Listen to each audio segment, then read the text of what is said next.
Programa A Caixa Mágica. 100 anos da voz do rádio no Brasil.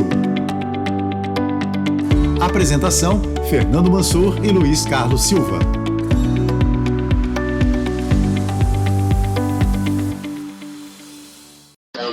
Rádio Nacional, Diária, Belo Horizonte, Super Rádio Clube, Rádio Globo, Rádio Minuano de Rio Grande. Super Rádio Tupi, Cidade Jovem Pan 1. JB-FM. Olá, diga-me lá, conte-me tudo, não me escondas nada. Alegria de estar aqui com você. Hoje, em Luiz Carlos, um dos grandes nomes do rádio contemporâneo. Não é, Luiz? Este é gigante, é fera, né, Mansur? Clever Pereira. Que alegria receber, Clever. Muito obrigado, amigo. Obrigado pelo convite, Mansur. Clever, você tem falado muito sobre o rádio, não é, no Brasil, o rádio no Rio de Janeiro, a Rádio Cidade, o rádio como veículo de comunicação, o rádio completando 100 anos aqui no nosso país, e você é uma das pessoas que mais conhece esse veículo. Eu gostaria de saber, nós gostaríamos de saber inicialmente, Clever, como é que, desde criança, digamos assim, começou o seu interesse pelo rádio? Mansur, a minha formação profissional foi para engenharia, não foi para ciências humanas. Só que a minha mãe era doméstica, naquela época todos ouviam rádio, e eu fui forçado a ouvir rádio o tempo todo, eu sabia o horário dos programas, entendeu? Rádio Nacional na década de 50. Olha. E na década de 60, no final da década de 50, início de 60, eu estudei piano. Eu sempre falo isso, as pessoas acham que não tem nada a ver, mas tem sim, porque me deu um pé no mundo de ciências humanas muito importante, entendeu? E que ajudou a minha formação, né, no ramo. Então, essas duas paradas foram importantíssimas na minha formação profissional. Mas eu não pretendia ser radialista, não. Eu seria engenheiro químico. Cheguei a fazer vestibular para FRJ, passei. 3 meses depois vi que não era nada disso, a minha vida tinha que mudar. E um dia, atravessando as escadas da faculdade, tinha um cartaz, curso de produtores de rádio, os 5 primeiros colocados serão contratados como produtores. Era 350 universitários se submeteram a um curso na Rádio Nacional, nós ficamos 3 ou 4 meses de treinamento, houve uma prova final e eu estava entre os 5, e fui contratado e fiquei. E realmente me senti melhor do que sendo engenheiro. Eu não nasci para ser engenheiro. E depois da Nacional, qual foi o próximo passo, Clever? Olha, foi o Jornal do Brasil, entendeu? Eu tinha um programa, eu vivi uma época muito interessante na Rádio Nacional, onde houve uma tentativa de fazer renascer aquele rádio clássico de broadcasting. Olha. O Paulo César Ferreira, que você deve conhecer de nome, era o superintendente da rádio, entendeu? Então, ele pegou lá os velhinhos, os veteranos, e, vocês vão dar o curso para o universitário, porque nós não temos mão de obra para fazer isso. E quem capitaneava isso era o Reinaldo Jardim, que era um talento de jornalismo, entendeu? Um jeito inteligentíssimo. E conheci, Mansur, nesses 3 ou 4 meses, nomes fantásticos da história da Rádio Nacional, como Lorival Marques, que foi meu professor direto, o Amaral Gurgel, que era jornalista, Floriano Faisal, entendeu? Eu dei a sorte de pertencer a uma geração de intermediária, de preencher um elo entre aquele rádio que estava morrendo e o que estava nascendo. Mas eu consegui enxergar as coisas do passado. E eu tive a honra, entendeu? Isso foi uma coisa de Deus mesmo, de ver o César Ladeira, 1 mês antes dele morrer, sentado numa cadeira em frente à sala do Lorival Marques, fazendo sabe o quê? Divulgando um disco de rock do Renato Ladeira. Olha o filho dele. Uma coisa impressionante. Aí eu vi de bengala, eu falei, eu conheço esse sujeito, não sei de aí, perguntei ao Lorival, quando ele saiu, ele falou assim, esse é o César Ladeira. Então, eu sou um privilegiado, entendeu? Sim. De ouvir o que eles tinham a dizer, entendeu? Era uma ideia muito maluca, quer dizer, hoje, entendeu? Você querer reviver aquilo em 1969, Não dava mais, era impossível. Sim. E aí o Lorival me entregou um programa para fazer chamado A Música em Sua Vida, que nada mais era do que uma réplica do antigo Honra ao Mérito, que era um programa de homenagem, aquele clássico que todo mundo já fez, a televisão fez muito melhor do que o rádio. Chamava o cara, contava a vida dele, no final dava um diploma. E num desses programas, o primeiro foi com o Marcos Valle e o segundo foi com o Ed Lincoln. Opa! Eu conheci gente fantástica. Aí, quando terminou o programa que eu disse, o Ed Lincoln tinha um divulgador particular chamado Ramalheira, e o Ramalheira, qualquer dia desse, foi te apresentar o Fernando Veiga na JB. Tá bom, garoto, eu tinha 22 anos, pô.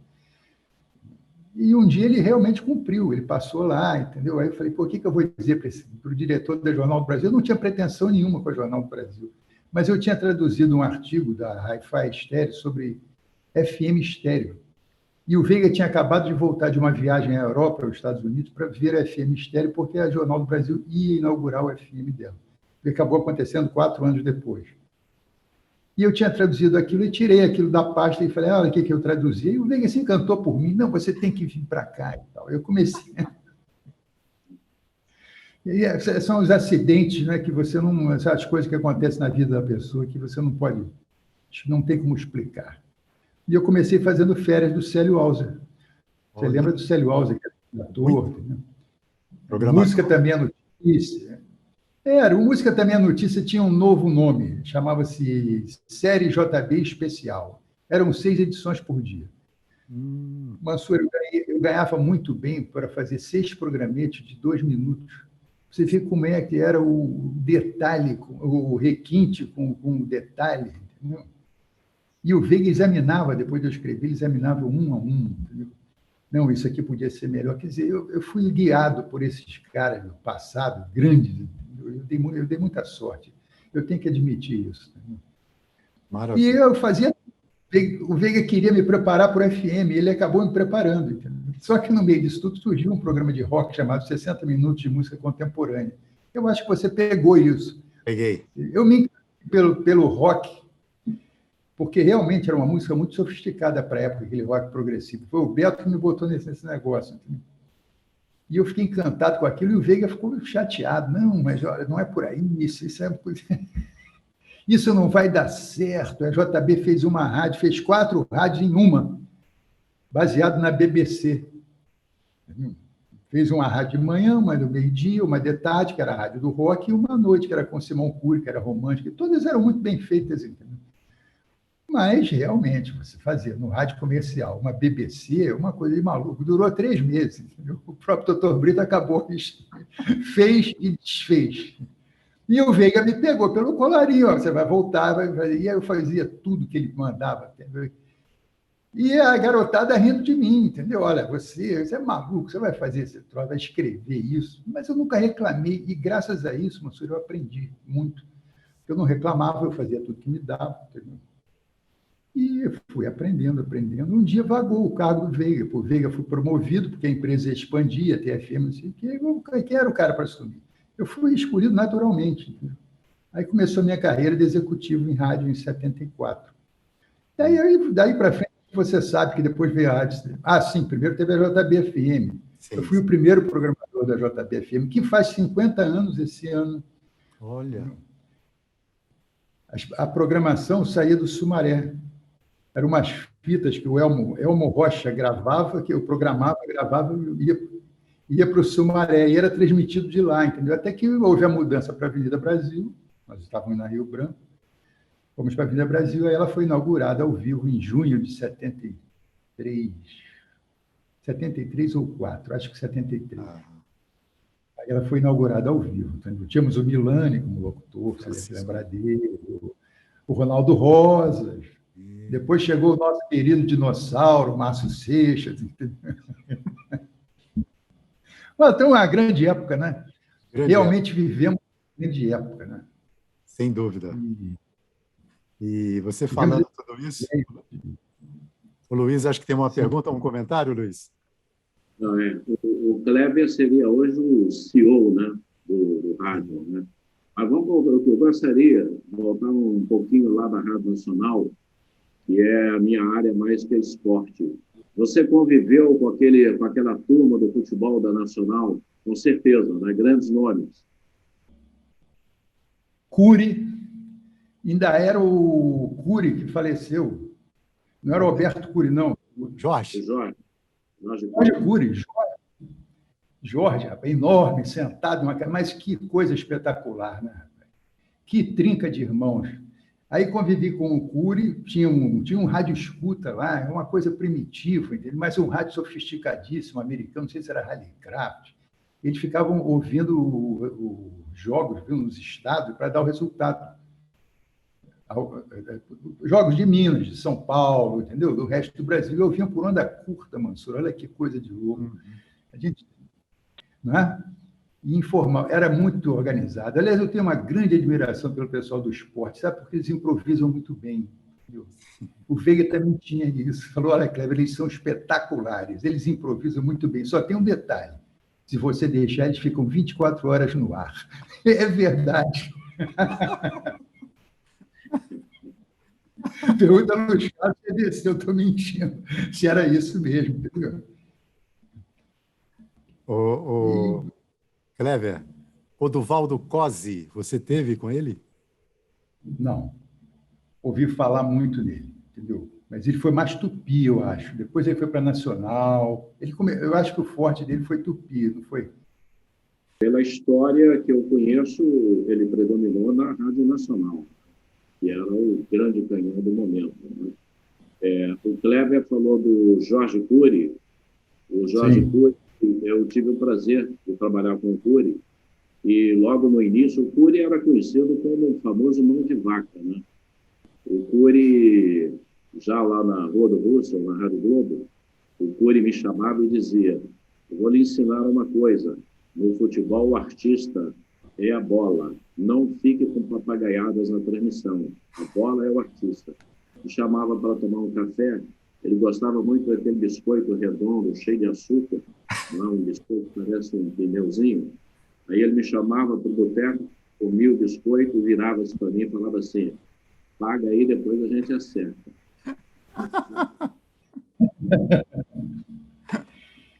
O irmão não era assim, não. O Alberto Cury era noticiarista do Jornal do Brasil. Lembra disso, Mansur? Lembro. Ele lia o Jornal do Brasil em forma. Então, tinha um episódio... É engraçado, mas, ao mesmo tempo, ele é pedagógico. Entendeu? O Cury tinha mania de manchetar. Ele tinha um pulmão enorme, não fumava, ele tinha uma potência de voz que era uma coisa louca. Ele lia noticiário, ele pegava assim, fazia assim, de cabeça para baixo e lia. O JBI. Você vê o talento que o cara tinha, né? E, de vez em quando, ele exagerava, ele manchetava, ele fazia da Rádio Jornal do Brasil uma rádio popular, digamos assim, entendeu? Com um noticiário manchetado. E o Veiga chamava, e o Veiga tinha uma paciência danada, falou, Cury, não sei o que está vendo com você nos últimos dias, você está para cima demais, não é o nosso estilo. Aí ele coçou a cabeça, falou, Veiga, sabe o que é? Eu disse aqui, eu vou tomar café ali na esquina da Rua do Rosário, tinha um bar que tem lá até hoje. E todo mundo diz que eu estou sensacional, gritando que o bar cai bem. Entendeu? Então, a influência externa, que é essa história do Luiz Carlos, entendeu? A influência externa pesa muito na maneira do cara falar, no comportamento dele. Entendeu? E essa do Cury eu nunca esqueci. Você pede para falar para baixo, a francesa, entendeu? Mas eu chego ali no bar da esquina, todo mundo diz que eu estou sensacional. Aí eu tive muita briga dessa na Rádio Cidade, viu, Mansur? Às vezes eu chamava um outro lá, entendeu? O que está vindo? Não sabe o que é. Minha namorada disse que fica ótimo assim. São os bastidores do rádio que o ouvinte não conhece. Né? Eu acho que... Ô, Clever, você falando da Rádio Nacional, deixa eu lembrar um pouquinho. Eu vim para o Rio em 1973. O José Cunha, né, o locutor esportivo, nosso conterrâneo também, meu e do Luiz Carlos, ele me recebeu no apartamento dele, em Copacabana, me levou à Rádio Nacional, fiz o teste, e em 72, em 73, eu vim para o Rio, fui aprovado. Era um concurso para locutores universitários. Eu tinha acabado de fazer o curso de letras na faculdade lá em Ponte Nova. Então, comecei a trabalhar na Rádio Nacional. Quem era o diretor, o superintendente, era o Oduvaldo Cosi, nesse momento. Ele já tinha abandonado a locução, né? E ele gostava de mim, me chamava e tal. E um dia ele me falou, Fernando, você pode dar mais, tal. Eu falei, acho que sim. Acho não, você tem que ter certeza. Me deu uma bronca, Clever, lá no escritório dele, na salinha dele, melhor dizendo. E nessa época tinha um programa como tinha o Flávio Cavalcante, né, na TV, com jurados, lá tinha um programa com Humberto Reis, Sérgio Bittencourt, José Messias e outros, né, que ficavam ouvindo a música e depois comentavam aquela música. Eu convivi, né, eu era o locutor, noticiarista e comercial junto com essas pessoas. Eu aprendi demais. Mas em 74... Não é, Cleber? Lembra desse pessoal, né? Dessa turma. E no Humberto Reis foi meu diretor. Um vozeirão enorme, entendeu? Tinha uma vitrola grande, mas, infelizmente, Mansur, naquele final de festa da Rádio Nacional, havia muitos grupos, entendeu? Uns contra os outros, e fulano não era da turma do Beltrão, entendeu? Aquilo complicou muito, a coisa já não ia bem, entendeu? Isso só complicava. E o Humberto Reis era de um grupo contrário ao do Lourival, do qual eu fazia parte, mas ele gostava de mim, então eu transitava nos dois, mas era complicado, confesso para você que era complicado. Cleber, e aí mas olha, o Oduvaldo foi da Tupi. O Oduvaldo foi da Tupi. O Oduvaldo Cosi da Tupi, sim, antes, né? E depois foi para a Nacional. E em 74, Cleber, eu vou para a JB. Eu faço primeiro um teste, mas não passei porque eu andava muito hippie, assim, andava com sandálias hippies, e o senhor Veiga achou melhor não me aceitar naquele momento. Mas depois eu fiz, já com o cabelo aparado e sapatinho, eu passei. O Eliaquim Araújo era o chefe dos locutores da JB. E que timaço que tínhamos ali, né, Cleber? Que locutores. Todos. O Otton, o Sérgio, a Maravilha, eram impressionantes, cara. O William Mendonça. E continuamos ouvindo Jerônimo, Herói do Sertão. Era ele que fazia isso. O William era espetacular. Uma grande escola, né, professor? Uma grande escola. Grande escola. Para mim, uma escola completa. E o departamento de jornalismo, Ana Maria Machado, que depois viria a ser da Academia Brasileira de Letras, era a chefe do departamento de jornalismo, né, Cleber? Eu lembro dela. Nossa, Ana. Antes foi o Clóvis Paiva. Esse eu não conhecia. Não, esse foi na Rio Branco. Esse foi na Rio Branco. Cleber, e mas lá... É isso. Antes de passar para a Rádio Cidade, eu gostaria que você falasse assim, um pouquinho da origem do rádio no Brasil, né, que você gosta muito de estudar. Aliás, Luiz, o Cleber sempre dava livros para a gente lá na Rádio Cidade, sabe, incentivava a leitura, uma formação geral assim, muito grande, né, para a gente saber o que estava falando quando a gente abrisse o microfone. Mas antes disso, Cleber, o padre Landel de Moura, né, que no século XIX também teria inventado ou conseguido fazer o rádio aqui no Brasil, Roquete Pinto, né, grande professor Roquete Pinto, 1923, cria a Rádio Sociedade, Assis Chateaubriand, os Diários Associados, né, outra pessoa emblemática. Eu gostaria que você falasse um pouquinho desse início do rádio no Brasil, desse embrião. Mansur, infelizmente você me botou numa, como é que se diz, numa saia justa para falar do padre. Porque eu acho que quando você julga... Vocês fiquem à vontade para me interromper, Luiz Carlos também, por favor. Quando você julga o trabalho de alguém, você tem que ter um critério, entendeu? Senão você compara A com B, com critérios diferentes, você acaba cometendo uma injustiça, o que a gente deve evitar sempre. Entendeu? Então, no meu ponto de vista, o critério que eu adoto é o que o sujeito faz que facilita a vida dos outros, do próximo, o que ele ajuda a comunidade na qual ele está inserido e as futuras gerações que vão fazer o mesmo tipo de coisa. Ou seja, o legado, o sinônimo seria o legado. O que o cara deixa? Quando começaram a falar muito no Padre Landel, eu comecei a me interessar, peguei os jornais de época, andei estudando, lendo, mas nada dele ficou, entendeu? É uma história que não é mentira, mas ficou no ar. Pô, o cara fez isso, e daí? Artisticamente não podia fazer nada. Tecnicamente, eu procurei até os engenheiros, conversei com Flávio Salles, conversei com Porchat, isso já na década de 80. Não tem nada dele que tenha ficado. Os transmissores de hoje não tem nada do que ele disse que fazia na época. Eu não duvido que ele tenha feito, mas eu acredito até que ele tenha feito. Mas não ficou, entendeu? E aí existe uma exaltação, que o Padre Landel... Eu acho que nós, brasileiros, nós temos que saber o que a gente quer na vida.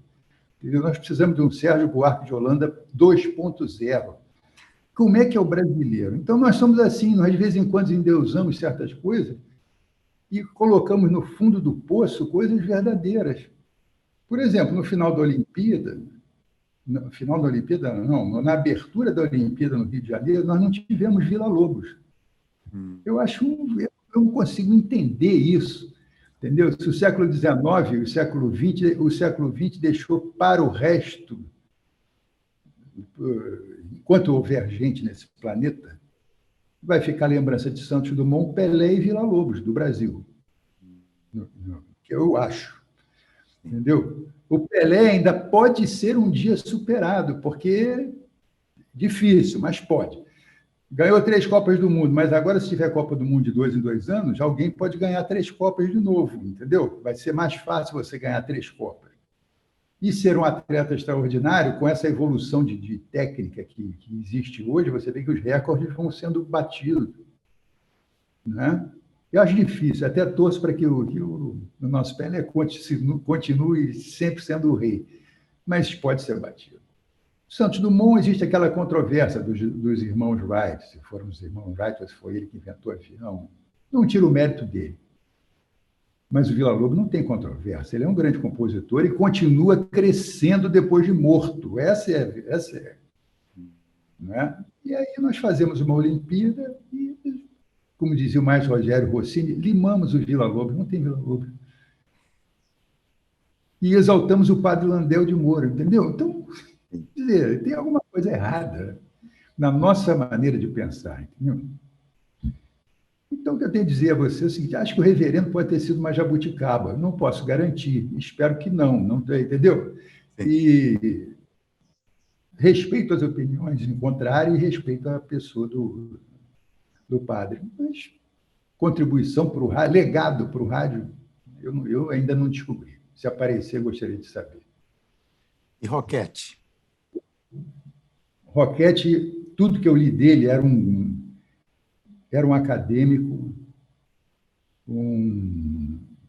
e um cientista. Ele era uma mistura de um acadêmico e um cientista. Por incrível que pareça, não são... Cientista é uma coisa e acadêmico é outra. Acadêmico segue aquelas regras com rigor. O cientista ele tem que, por índole, por natureza, ser um curioso. Ele tem que estar derrubando toda hora os conceitos, às vezes, que ele mesmo cria. Isso faz... Essa pergunta pelo como é, faz da pessoa um cientista. Um cientista não é um conformado, não é um conformista. Um acadêmico já é um pouco mais moderado. E o Roquette Pinto teve o mérito de ser as duas coisas ao mesmo tempo. Ele foi um grande cientista, e foi um grande acadêmico e foi um grande escritor, porque o livro Rondônia é uma coisa espetacular. Entendeu? Eu, quando li aquilo, me emocionei com um livro de ciência. Eu falei, olha. Ele trouxe os cilindros dos índios com as músicas, que eu nem sei se pegou fogo nesse incêndio. Ele gravou vários motivos indígenas no interior do Mato Grosso e trouxe para o Museu Nacional aqui na Quina. Emprestou Villa-Lobos, que dizia que gastava ouvindo aquilo tudo, entendeu? E arranjou aquilo tudo, fez arranjo para aqueles hinos todos. Quer dizer, o papel do Roquette Pinto era impressionante. Além de fundar a rádio, porque ele era um curioso, ele botou na cabeça lá da Academia de Ciências de comprar o equipamento da Westinghouse, que tinha feito demonstração aqui em 22. Ele foi para o estúdio, ele tocava piano, cara. Ele ia tocar piano e alguém recitava poesia, que devia ser uma coisa horrorosa para ouvir, mas era o possível, né, Mansur? Isso é Ali na Rua da Carioca, já pensou? O cara é professor, sobe lá de tarde, vai ter transmissão hoje, já vai tocar piano, o outro lê uma poesia. Quer dizer, era um sujeito extraordinário. Não se pode tirar o mérito do Roquete Pinto. Agora, veio o grande impasse. Rádio, você, para fazer rádio, você tem que ter dinheiro. Alguma coisa tem que dar lastro a essa iniciativa. E ele não tinha. Então, como o rádio comercial venceu, é até uma pergunta que volta e meia eu me faço, que eu gostaria de saber. Por que o Getúlio Vargas fez no Brasil um rádio comercial, em 1932? Quando ele era um centralizador, todo mundo sabe disso, entendeu? O natural seria ele fazer um rádio estatal, como os ingleses fizeram. Não, ele fez um rádio comercial, nos moldes americanos, em 1932. E o Roquete Pinto não tinha dinheiro para segurar aquela rádio sociedade. Então, ele doou a rádio ao governo, que achei um gesto belíssimo, entendeu? E o rádio comercial triunfa. Agora, essa mudança do rádio sociedade, de você pagar para ouvir rádio, como era no início, para a rádio comercial, teve os seus Lusíadas. Existe o Lusíadas dessa transformação, dessa migração, que é o livro do César Ladeira. Vamos ouvir, acabamos de ouvir. Ele fala poeticamente como era o rádio antigo, do rádio das sociedades, e como era o rádio moderno da época do rádio comercial. Uhum. Então, eu acho que César Ladeira, para mim, é o meu grande ídolo desse primeiro século, é o César Ladeira. Agora, tinha um outro ponto que eu achava interessante também. Quase não se fala aqui no Rio de Janeiro, e os historiadores de rádio não falam nisso. A Rádio Clube foi uma rádio muito importante, viu, Mansur? E é muito pouco conhecido. Depois da Rádio Sociedade, que foi a pioneira, a primeira rádio que teve, inclusive, transmissão de fora.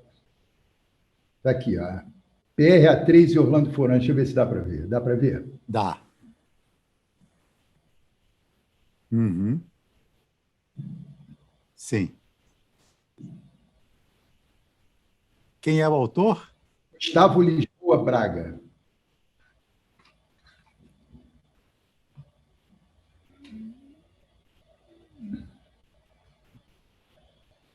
PRA3, Rádio Clube do Brasil. Sim.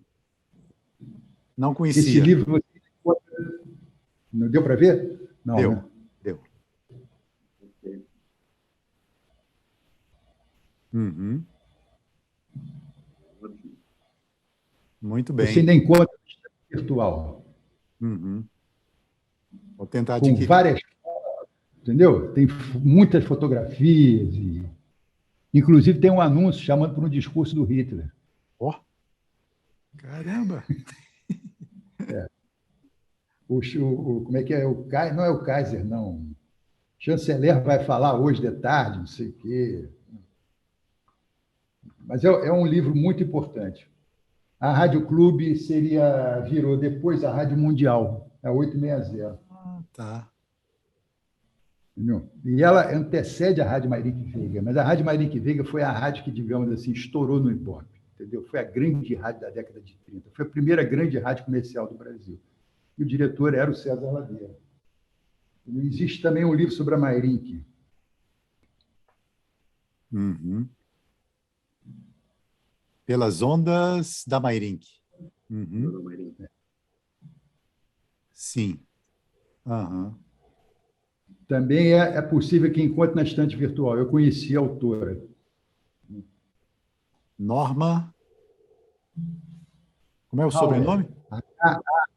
Hauer. Hauer. Uhum. Norma Hauer. Pelas ondas da Mayrink. Isso. São dois livros chaves para você compreender o rádio brasileiro, porque a Mayrink era imbatível. Isso mesmo, o Saroldi mesmo admite isso no livro que ele fez sobre a Rádio Nacional, entendeu? A emissora a ser batida era a Mayrink. E o César Ladeira tinha um talento extraordinário, além de ter uma voz fantástica e ler de uma maneira completamente fora dos padrões, encantou todo mundo na Revolução de 32. Ele foi um grande diretor artístico, entendeu? Ele descobriu vários. Ele conseguiu fazer o primeiro radioteatro, profissional. A Rádio Clube já tinha feito. A Rádio Clube fazia peças de teatro. Ele fez um radioteatro regular. E você sabe uma das coisas que os artistas brigavam na época, Manso, é impressionante. Microfones. Você promete, César, que nós vamos ter microfones. Você vê quanto custava um microfone na época, entendeu? Era uma coisa dificílima. Hoje em dia você compra no camelô, né? A evolução da tecnologia, que ponto chegou.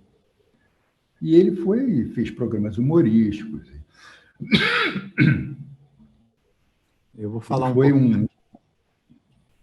Kleber, aproveitando esse gancho, eu, aliás, até remeto os espectadores para ouvir uma entrevista que Luiz Fernando Malhoca, Como Nasceu a Rádio Cidade. É uma entrevista, 3 episódios com o Kleber. E o Kleber fala assim, brilhantemente sobre várias etapas do rádio brasileiro e principalmente da Rádio Cidade. Então, certas coisas a gente nem precisa tocar aqui, porque você assistindo esses programas, você vai ficar muito bem informado. Kleber, e quando você falou no programa com o Luiz Fernando Malhoca sobre o locutor do século, você falou César Ladeira, né? E citou o livro Acabamos de Ouvir. Eu me lembrei, eu entrevistei, Kleber, aqui para a minha tese de doutorado, que depois virou a Caixa Mágica, para o qual você também fez um depoimento belíssimo sobre a Rádio Cidade.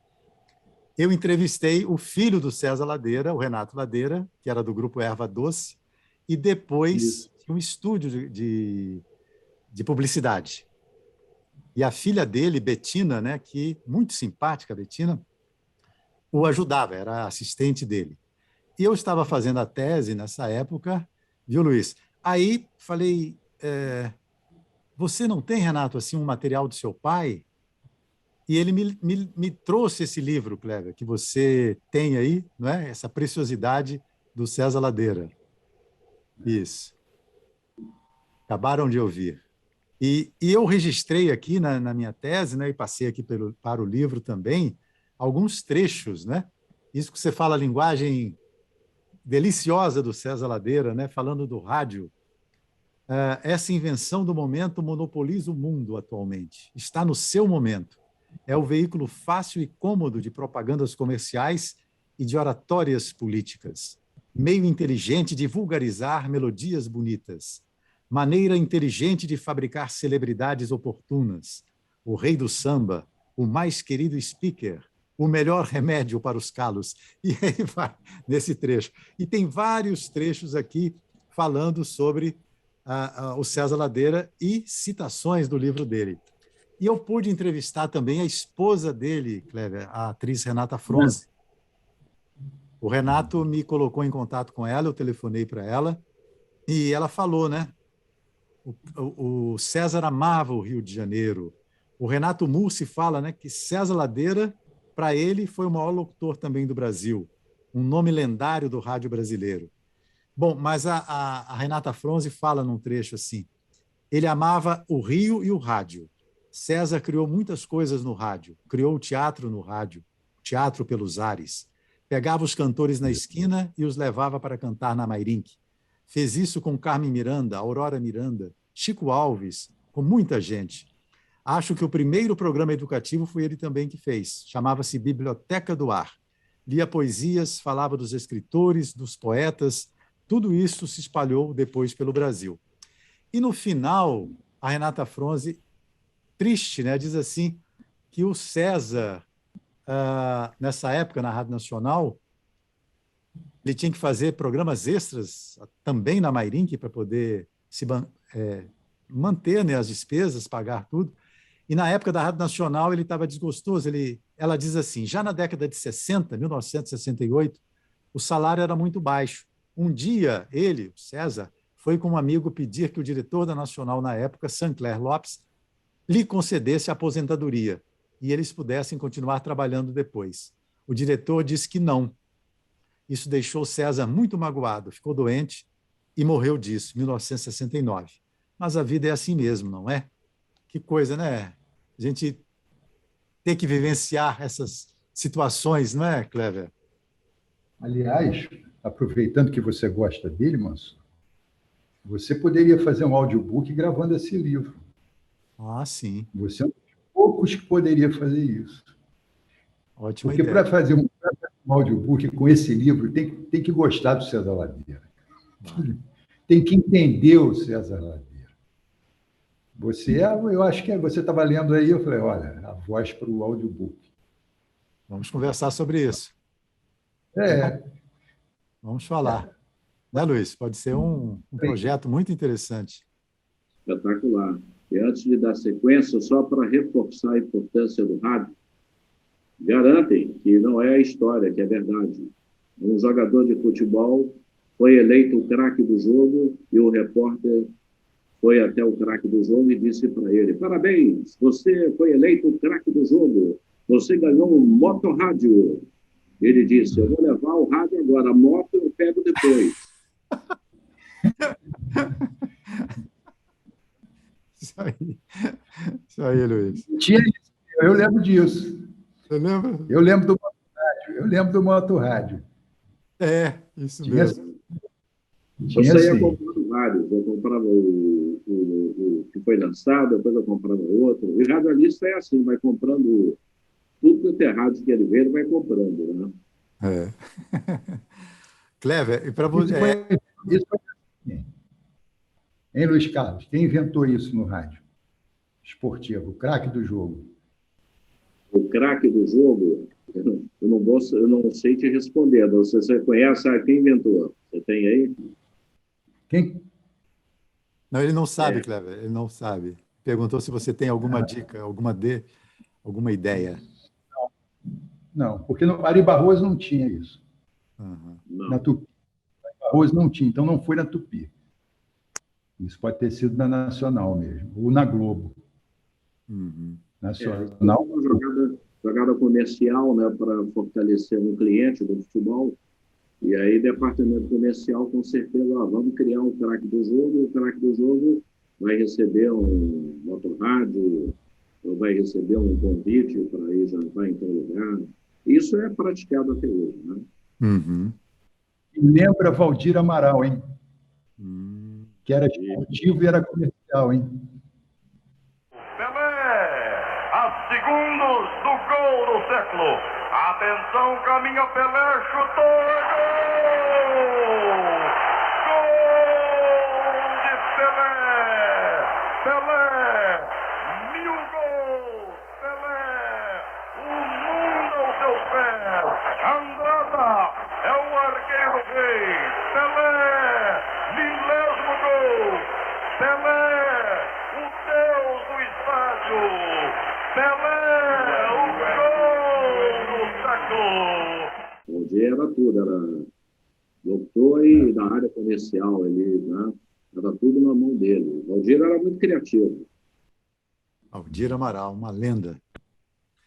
Clever, entre os grandes locutores, né, do Brasil, tem aqui também o Luiz Carlos Saroldi, nosso queridíssimo, né, amigo, radialista, conhecedor, escritor. Ele fala, né, de Heron Domingues, Almirante, né, a maior patente do rádio, Jorge Majestade, também foi da JB, né, Clever? São nomes emblemáticos do rádio, entre outros, evidentemente, não é, Clever? Primeira classe.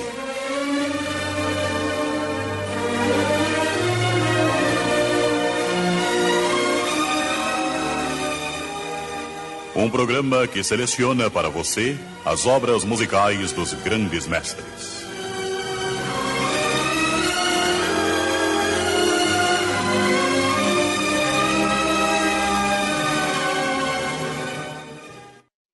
O Saroldi, só uma curiosidade, eu conheci na agência do Jorge Apicalil.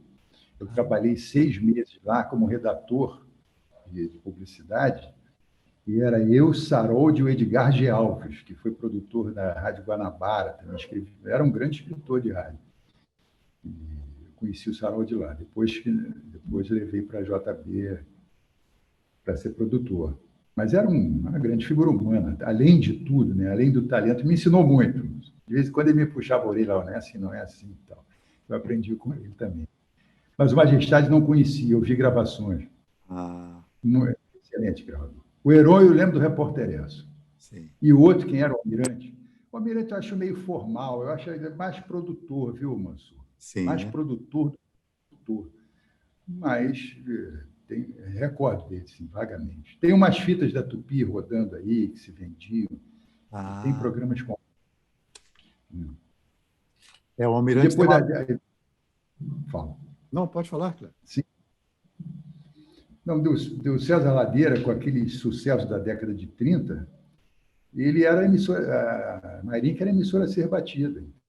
Uhum. Então, quem partiu para cima foi o Chateaubriand e a Rádio Nacional.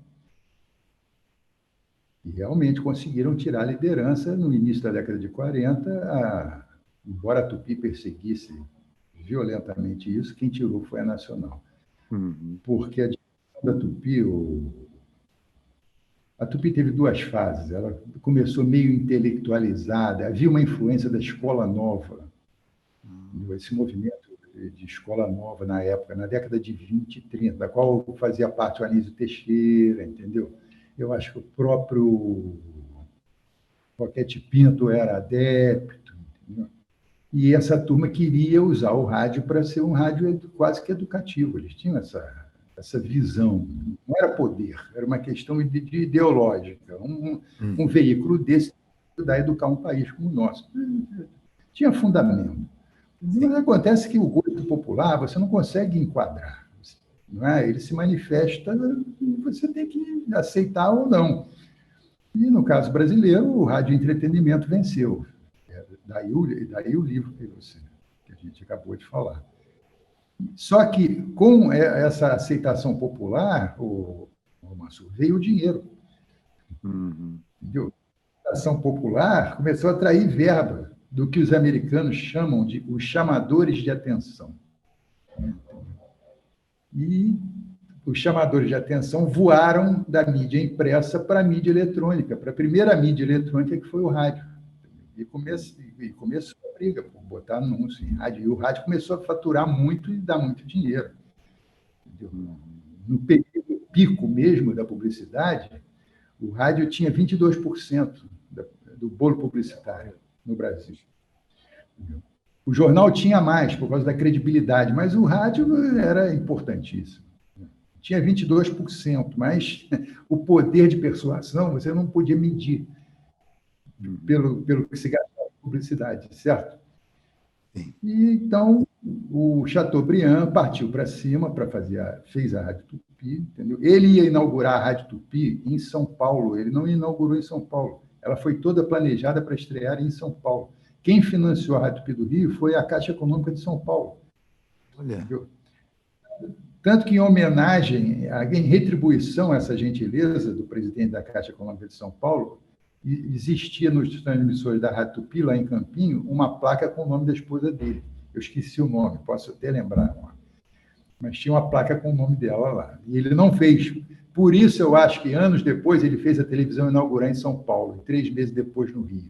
Ele tinha uma dívida com São Paulo. Uma dívida com São Paulo e uma rivalidade imensa com Getúlio Vargas. Ele foi preso 2 anos antes de inaugurar a Rádio Tupi, ele esteve preso, junto com o Rolas, que foi quem fez aquele, em São Cristóvão, aquele palácio, que hoje é a Feira Nordestina. Aqui, eu conheci como Feira de Amostras, entendeu? Quem fez aquilo foi um empresário chamado Rolas, que eu acho que foi dono do Cassino da Urca. Ele foi preso por Chateaubriand em 1934, no Meier, por ordem do Getúlio. Depois foi solto, entendeu? Então havia uma rivalidade. Entendeu? Um pouco mais tarde, dizem os biógrafos que poderia ter havido uma rivalidade devido a uma senhora que ambos cortejavam. Isso está no livro, na biografia do Chateau Rei do Brasil, tem lá um cliquezinho. Entendeu? O Getúlio fala nela no diário dele, e o Chateaubriand depois também. Então, essas histórias ninguém nunca vai descobrir, né? Mas existiam além da política, esse tipo de coisa. E só que o Chateaubriand tinha uma mania de grandeza. Ele fez um estúdio gigantesco na Venezuela, com pinturas do Portinari. O estúdio de rádio da Tupi, na Venezuela, você não pegou, acho que você não pegou isso, não, moça. Você andou na Tupi, mas não pegou isso. Pegou? Não. O auditório tinha pinturas do Portinari. Espetáculo. Ele era metido com arte. Ele fez o museu do MASP de São Paulo. Então tinha pinturas de Portinari. Era uma coisa grandiosa. E esqueceu da parte artística. Ele misturava as coisas. Ele era o cartola. Isso aí o Luiz Carlos sabe o que é isso. Ele metia o dedo na programação. Entendeu? Ele demitia diretores porque não faziam exatamente o que ele queria, entendeu? E desviou a atenção dele, na época crucial, que foi o início dos anos 40, para fazer estúdios grandiosos, o maior do Brasil, não sei o quê. E veio a Nacional, entendeu? E eu acho que houve um dedo das agências de publicidade americanas, deram o pulo do gato para os produtores da Rádio Nacional, que passou a Tupi e virou a grande rádio do Brasil, entendeu? Isso precisa ser estudado ainda com mais detalhes, mas eu acho que foram os americanos que deram a dica. As agências eram muito fortes, as agências americanas sabiam fazer rádio, sabiam como funcionava, entendeu? E deram a receita do bolo para a Rádio Nacional, porque interessava que o Brasil entrasse na guerra do lado americano. E o Chateaubriand era germanófilo, falava até alemão, olha só. Percebeu? Então, os indícios estão aí, falta alguém cair dentro disso. Por isso eu acho o rádio brasileiro pouco estudado, mal estudado, porque a gente não sabe ainda coisas básicas que aconteceram há 50, 60 anos atrás. Daí eu dar os livros para vocês, porque eu ficava muito preocupado. O Veiga dizia uma coisa, Clever, locutor brasileiro e americano tem uma diferença. Eu falei assim, mas qual é, seu Veiga? O americano, por índole, o povo americano tem noção de limite. Ele sabe onde para de falar. Se a gente abrir o microfone para um locutor brasileiro, eu nunca disse isso em público, então falando para você que foi um locutor, entendeu? Porque ele falava isso, Mansur, com o intuito de fazer o bem, entendeu? De conseguir uma forma de que os profissionais de microfone brasileiros fossem tão bons quanto os norte-americanos. Ele falou, como é que a gente vai conseguir isso? Eu não consigo, no convencimento. Por isso que a gente faz texto, entendeu? Então, o rádio acabou uma coisa de camisa de força, entendeu? A Rádio Cidade, quando veio, ela rompeu com isso. O Sandoval rompeu com esse negócio. Acabou com a camisa de força, entendeu? E sem aval da direção, ele fez no peito. E vocês, inteligentemente, opa, é por aqui, bom, foi todo mundo. E foi o estouro que deu. Não é? Mas as raízes disso estão lá atrás. O Veiga era um grande observador, entendeu? Nós, brasileiros, como povo, e é óbvio que os locutores fazem parte do povo brasileiro, nós não temos noção de limite. Onde é que a gente tem que parar de falar? Eu sinto isso às vezes, estou falando aqui agora com você, eu já devia ter parado. Mas a gente continua falando. Mas no seu caso, tem muito conteúdo. É diferente de você falar, não é, Luiz? Com conteúdo. Uma aula completa. Uma aula completa, exatamente.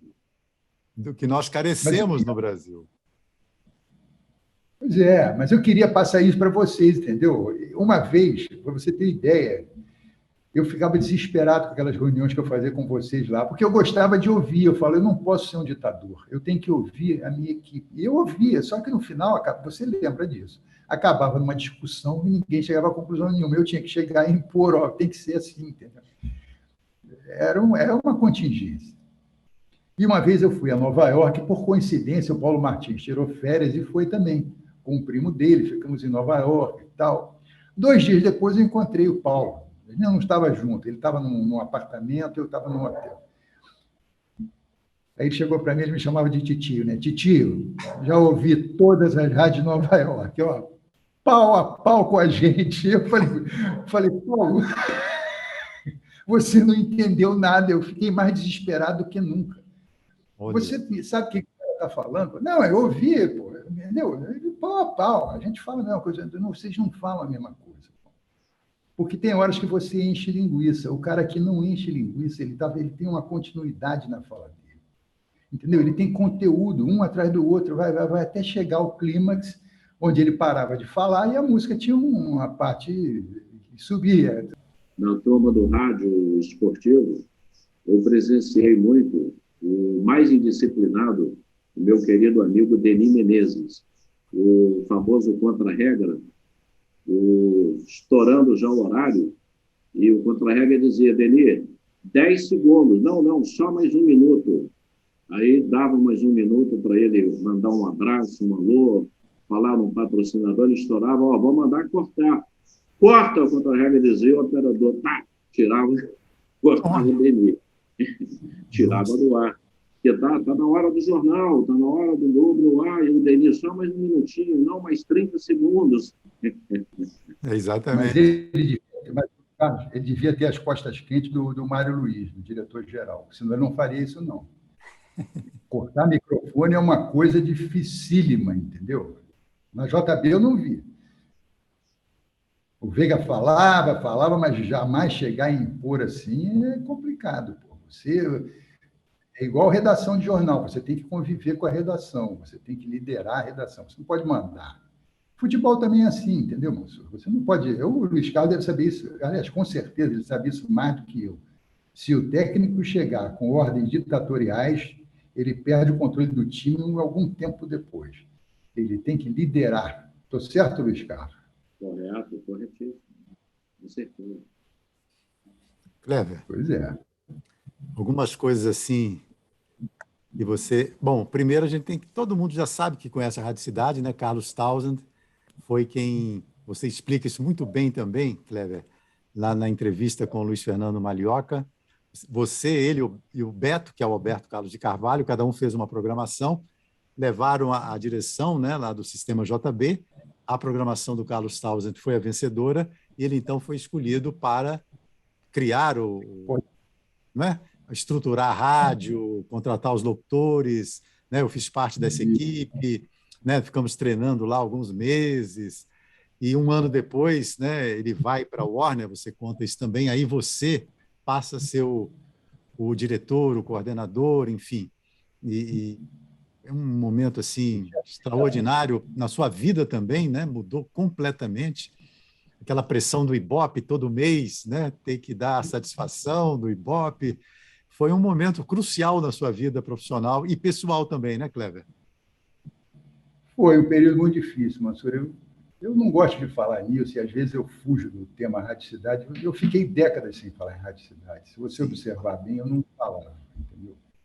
Depois que o Carlinhos faleceu, infelizmente, foi uma perda que eu sinto muitíssimo, entendeu? E as pessoas me procuravam. Eu falei, eu sou o último dos moicanos, ou eu falo, entendeu? Ou essa história vai se perder. Eu acho até que eu deveria escrever isso, entendeu? Mas não, me falta um pouco de coragem. E foi um período difícil, porque rádio, para você comandar a rádio, você tem que ser um sacerdote, você tem que estar à disposição disso 24 horas. Eu estava, e nós não tínhamos celular na época, né? O telefone tocava. Eu estava na rua, tinha que ir para Orelhão. Você lembra do Orelhão? Essa geração mais nova nem sabe o que era isso. Eu me lembro de parar em frente à favela da Maré, eu morava na Ilha do Governador, para ligar para a rádio, de um Orelhão, e nunca fui assaltado. Isso no final da década de 70. Hoje em dia, se você fizer isso, você não sai de lá mais. É difícil, pode ser. Mas é complicado. E é um sacrifício grande, só que na época eu não notava, porque você fica tão absorvido pela missão que você tem, entendeu? De segurar o Ibope da rádio, do compromisso que você tem com o proprietário da emissora e com a sua própria equipe, porque quando a Ibope caía, as pessoas viravam para mim, e aí?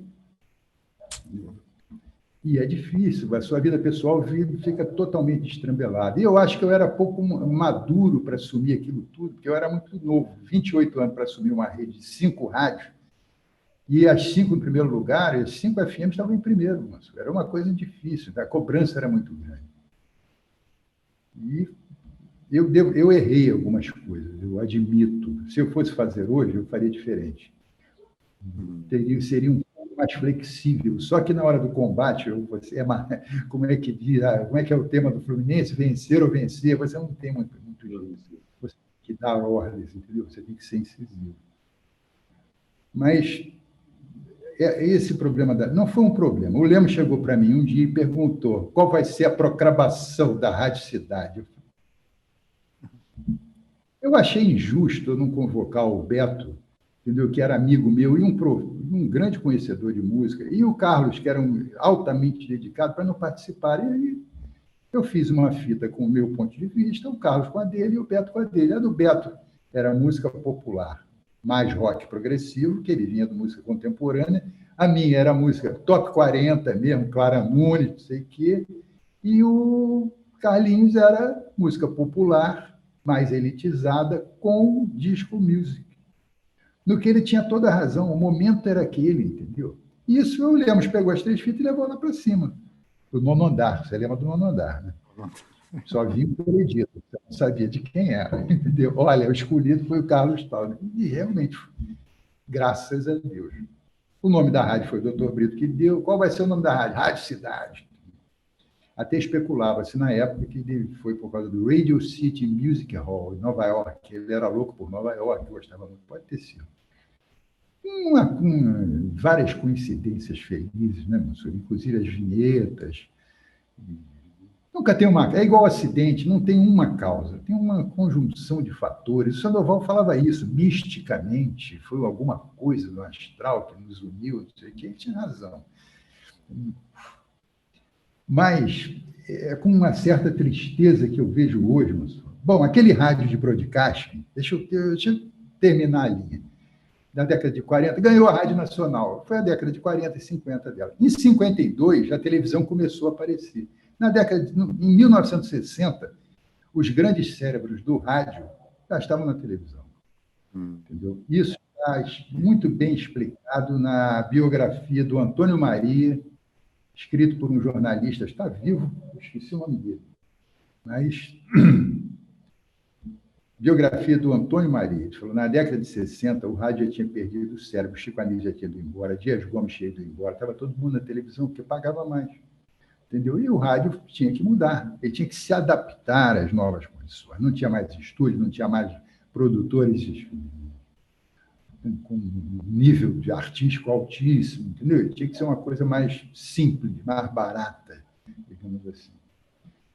E aí, quando eu me interessei, eu entrei em 69 para o rádio, mas em 76, quando eu assumi esse cargo no Jornal do Brasil, eu comecei a ler muito sobre rádio americano.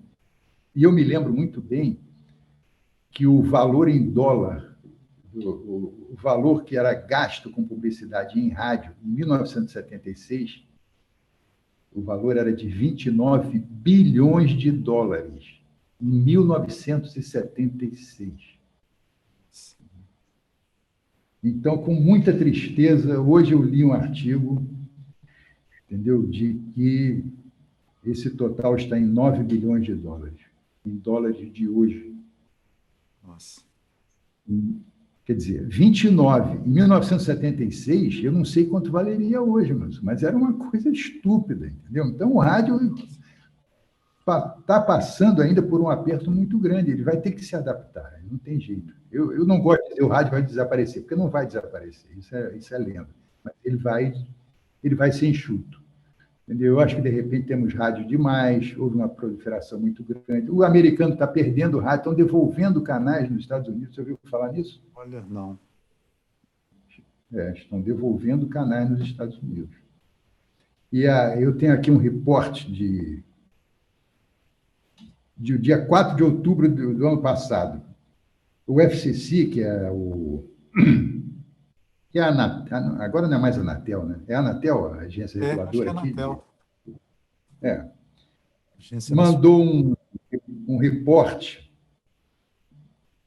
o NAB, perdão, a Associação Nacional de Broadcasters, dos proprietários de rádio, mandou para o FCC, para a Anatel, um relatório de 75 páginas, entendeu? Falando da necessidade, entendeu, de mexer nas regras de propriedade de emissoras de rádio lá.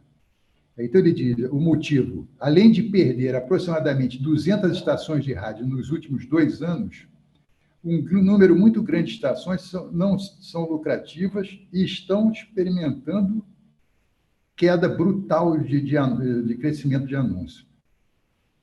E, ao mesmo tempo, elas são amarradas por regras de propriedade obsoletas, que não respondem mais às condições competitivas do mundo de hoje. Por exemplo, você não pode ter... existe uma certa restrição para estações de pequeno e médio mercado, um dono só ter 2 emissoras.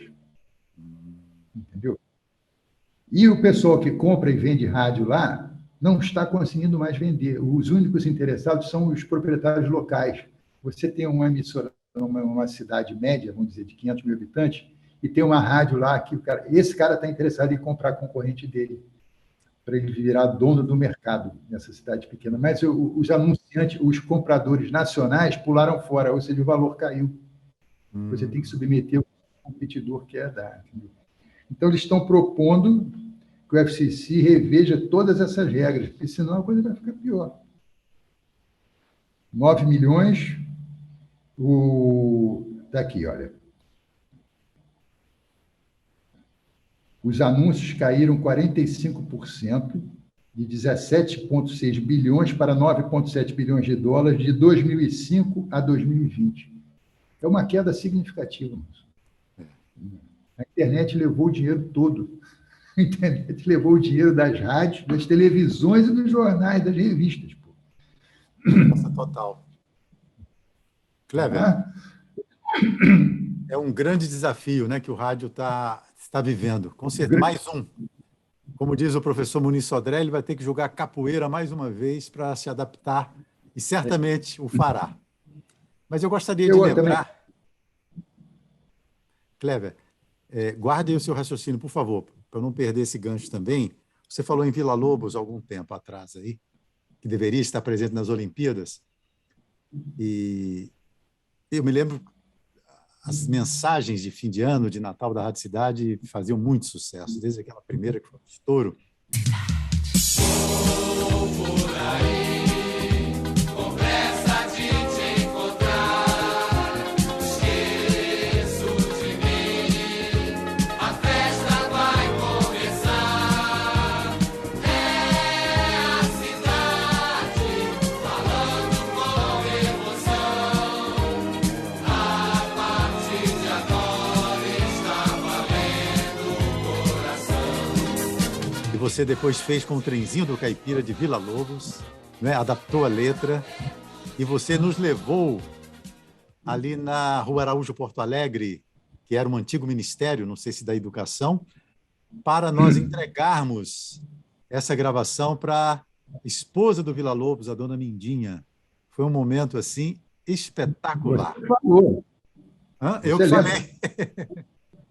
Você já viu o seu discurso na internet? Quem me mostrou foi o Hélio Ferraz. Ele mandou para mim, que é um grande pesquisador de rádio, principalmente da Rádio Cidade, né? Mandou para mim, eu fiquei emocionado. Falei, nossa, toda a equipe da Rádio Luiz lá entregando para a dona Mindinha, né? E eu fui escolhido, o Kleber me indicou para fazer essa apresentação para ela. E ela nos deu o presente, discos do Villa Lobos, os LPs dele, né, Kleber? Depois deixou vocês segurarem na varinha dele de regência. A batuta lá. Tá, eu lembro disso. E você, grande figura humana. Nossa. A varinha mágica. A varinha mágica. O Brasil já tem uma forma geográfica de um coração. Todo brasileiro tem esse coração. A música vai de uma alma a outra. Os pássaros conversam pela música. Eles têm coração. Tudo que se sente na vida se sente no coração. O coração é o metrônomo da vida. E também, Kleber, você falou do samba, você citou Clara Nunes aí, né, que estava na sua programação embrionária da Rádio Cidade. E o primeiro samba a tocar na Rádio Cidade foi Roberto Ribeiro, Vazio. Tá faltando alguma coisa em mim. E é você, amor, tenho certeza sim. E você trouxe um microfone dos Estados Unidos. Eu estou falando isso para o público em geral. que a Rádio Cidade era, assim, elitista, evidentemente, naquele início, tocava muita música brasileira, de sucesso, né, de uma faixa da música brasileira. As gravadoras se reformularam com o advento da Rádio Cidade, com o sucesso dela, mas uma época, você foi para a Avenida com um gravador muito potente que você trouxe do exterior, acredito que dos Estados Unidos, e gravava a bateria, os sambas enredo diretamente da bateria ali da Avenida. E isso foi um sucesso estrondoso também. E você nos levava para escolas de samba, nos levava para o Cassino Bangu, além das discotecas dos primeiros tempos, mas nos dava uma visão geral do movimento artístico musical do Rio de Janeiro, Zona Norte, Zona Sul, Zona Oeste, né, para que a gente pudesse saber, para que a gente soubesse, né, para quem nós estávamos falando, já que o universo do rádio estava se expandindo, né? E tudo isso você fez de uma maneira brilhante. Por isso que você tem que escrever um livro contando essas histórias todas, por todo o conhecimento que você tem, geral do rádio como um todo no mundo, e no Brasil seria uma grande contribuição, certamente. Manso, eu fiquei muito preocupado. Quando eu trouxe o Vazio, fui a uma audição na Odeon para ouvir uma música. A Odeon tinha 3 diretores artísticos, o Miguel Plopsky, o Renato Correia e o Marzinho Rocha. O Marzinho Rocha eu conheci do Correio da Manhã do início dos anos 70, quem era meu amigo. Então, quando eles produziam alguma coisa, eles me chamavam, vem ouvir em primeira mão aqui. Às vezes me davam exclusividade por alguns dias, às vezes não. Esse dia me chamaram, eu não me lembro, era para ouvir uma música do Máriozinho. Mas quando o Renato botou o Roberto Ribeiro cantando Vazio, eu fiquei... É uma música que faz uma ponte perfeita, porque ela é muito bem gravada, muito bem cantada, entendeu? Ela pode atingir os 2 públicos. Eu estava preocupado porque o FM estava deixando de ser elite.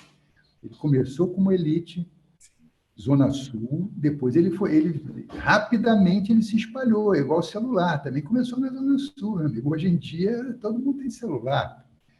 Né? E o FM foi assim também. Eu falei, nós vamos ter que acompanhar isso aí de alguma forma, mas era complicado naquele ambiente. Uma coisa é você dizer isso hoje, 40 anos depois. Outra coisa é você dizer isso, Manso, dentro daquele prédio na Avenida Brasil, entendeu? Com aquele rigor, com aquelas gravatas todas, era muito complicado. Tem que popularizar.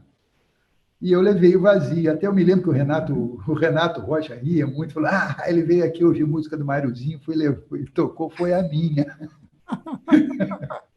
Sim.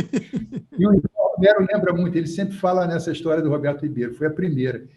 E depois, aí eu ia aos desfiles, entendeu? E comecei a ver uns gravadores sofisticados. Foi a primeira vez que eu vi um gravador Nakamichi, japonês, que era uma marca, era caríssimo, entendeu?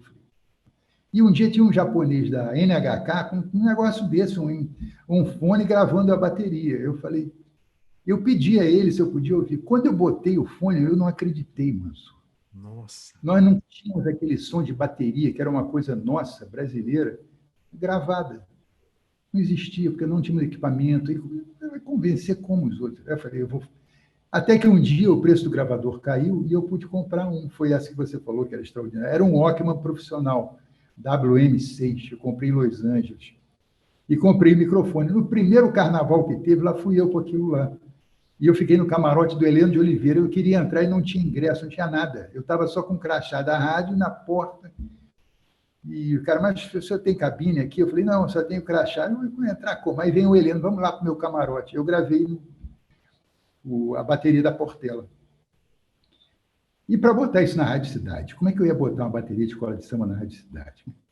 E aí morre a Clara Nunes, num sábado.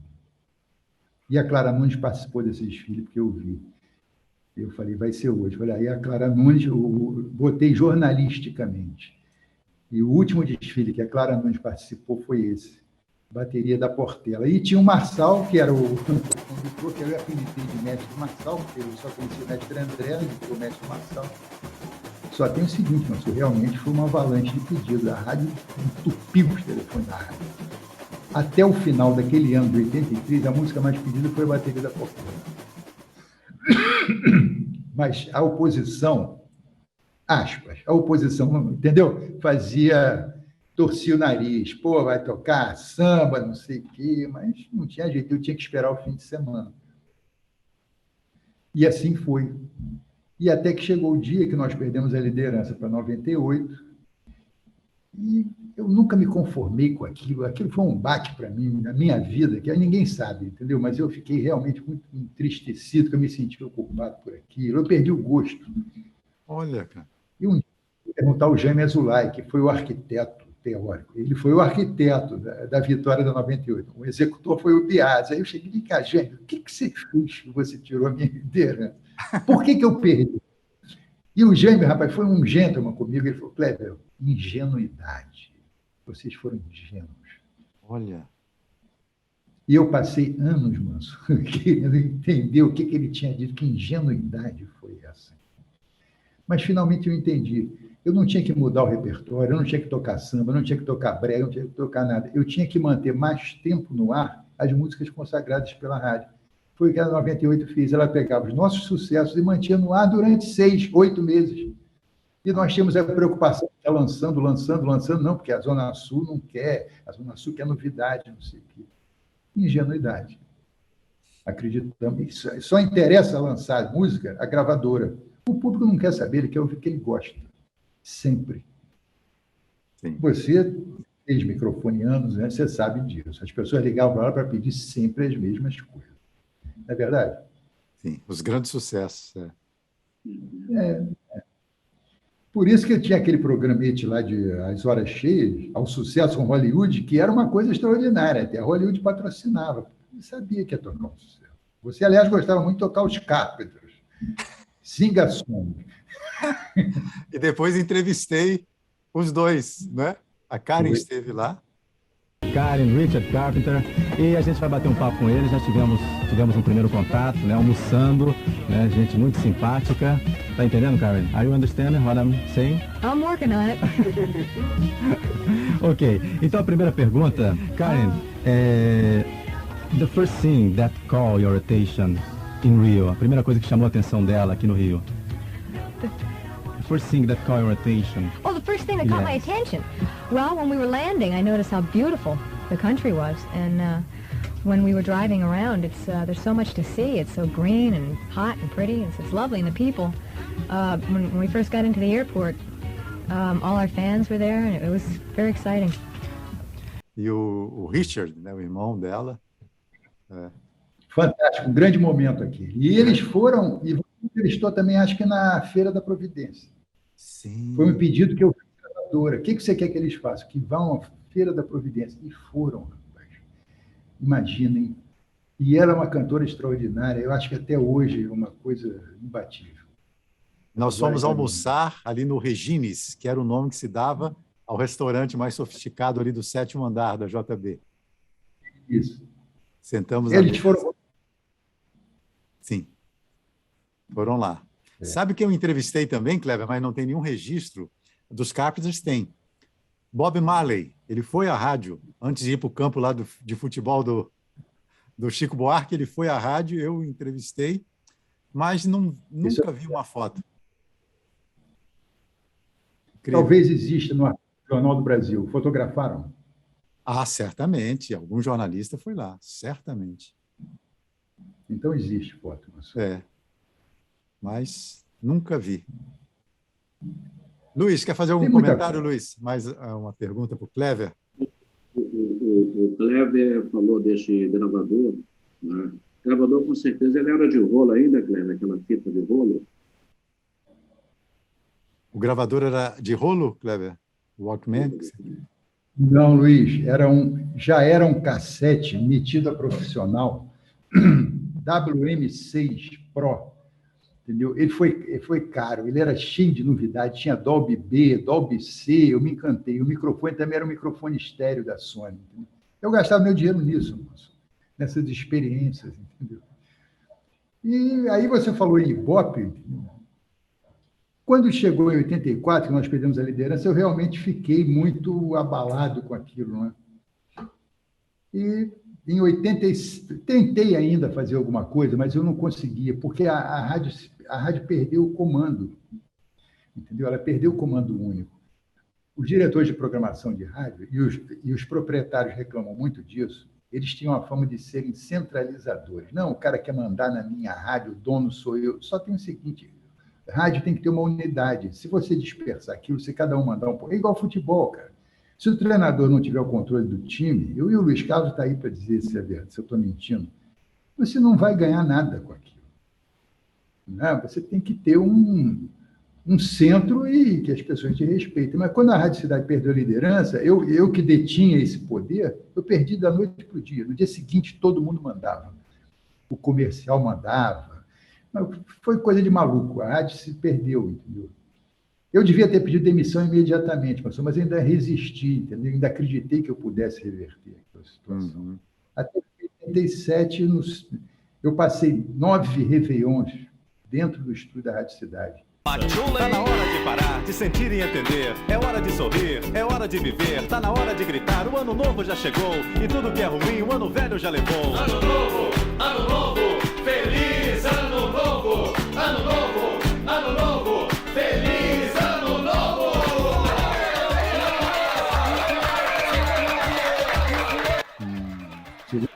Passagem de ano, ficou clássico.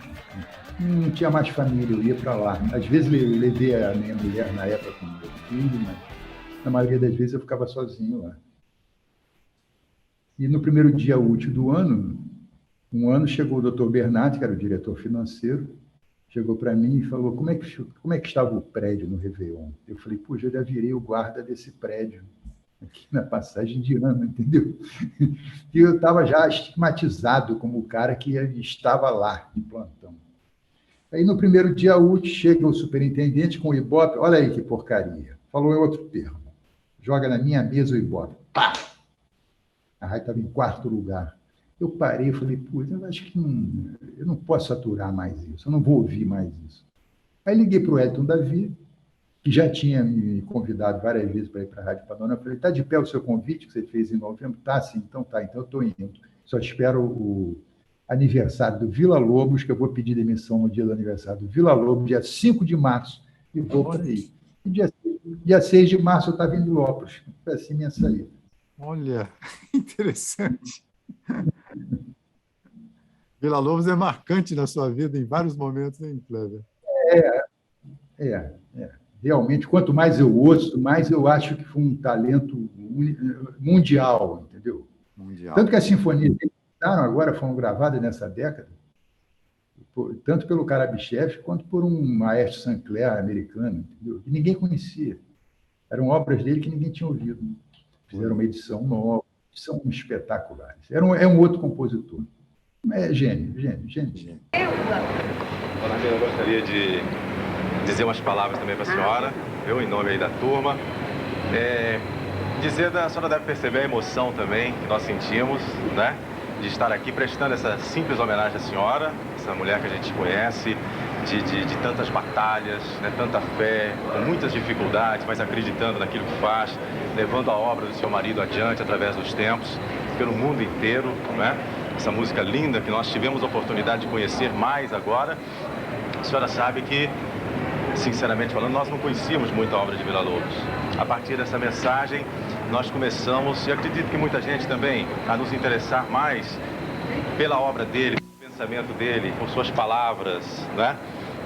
Nós tivemos a oportunidade de ouvir a voz do Vila Lobos naquele discurso de 1951.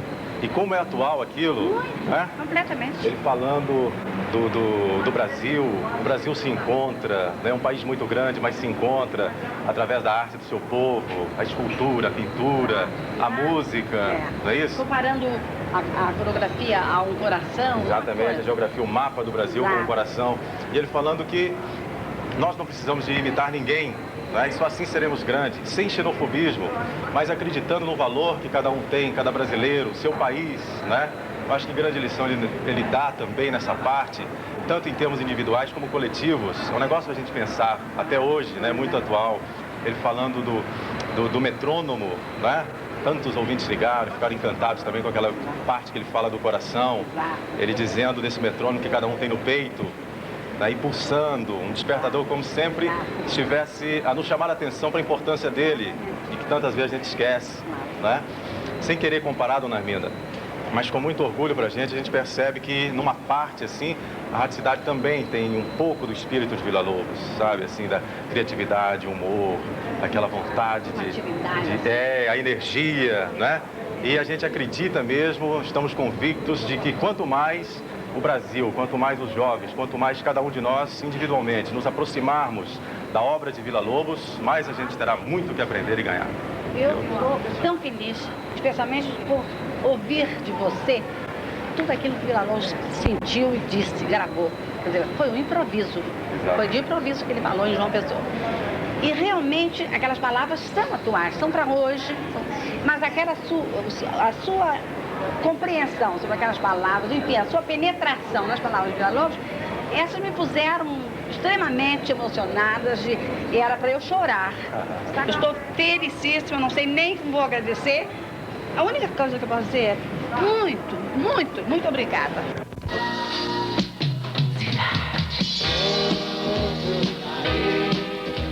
Com pressa de te encontrar, esqueço de mim, a festa vai começar, é a cidade. Luiz, sua pergunta ou comentário, amigo? Essa pergunta os dois podem responder e dar detalhes. O scratch da Rádio Cidade, já podemos dizer assim, que começou no dia 1º de maio, né, de 77, 6 horas da manhã. Esse time ficou concentrado, treinou durante quanto tempo para poder acontecer como aconteceu? Olha, eu fui para os Estados Unidos em novembro de 76, depois da inauguração, dezembro de 76, para assistir um congresso de programação e trouxe as vinhetas. Eles já estavam treinando. Quando eu fui em dezembro de 76, eles já estavam treinando e recebendo para treinar. Eu me lembro porque quando eu entreguei as vinhetas na mão do Carlos Townsend, imediatamente ele passou para os locutores treinarem com as vinhetas novas. Entendeu? Isso em janeiro, início de janeiro. Em novembro já estavam treinando. Ficaram pelo menos 6 meses. Boa pergunta, Luiz. E as vinhetas absolutamente lindas. Os ouvintes ligavam para pedir as vinhetas, Luiz. Tinha momentos que tocavam todas as vinhetas da rádio, assim, em algum momento.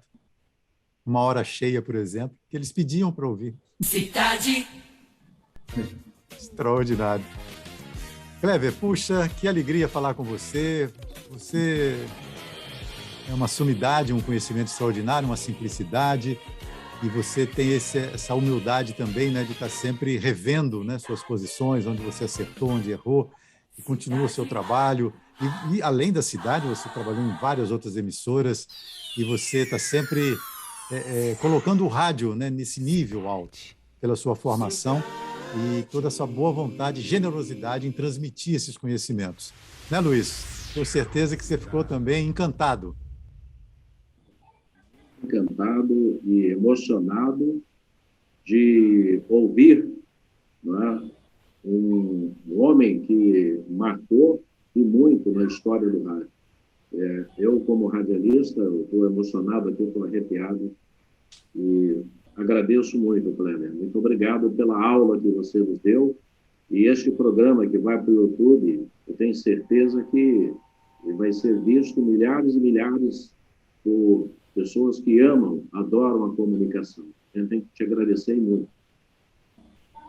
Eu que agradeço a oportunidade e realmente a minha expectativa é de que isso ajude e que estimule pessoas sérias, entendeu, a ingressar em comunicação, especialmente se for possível em rádio. Nós precisamos de talento para que o veículo não morra. Ele não vai morrer, mas a gente precisa muito dos talentos. Eu espero que tenha contribuído e estou à disposição. Quem fizer pergunta no YouTube para vocês, se vocês quiserem me passar, eu responderei a todas, se Deus quiser. Muito obrigado. Muito obrigado, Clever. E a você que nos acompanhou, muito obrigado também. E até o nosso próximo encontro. Rádio 100 anos, né? Um acontecimento muito especial no Brasil e contamos com seu apoio, com sua audiência, com a sua divulgação. Programa A Caixa Mágica. 100 anos da Voz do Rádio no Brasil. Apresentação: Fernando Mansur e Luiz Carlos Silva.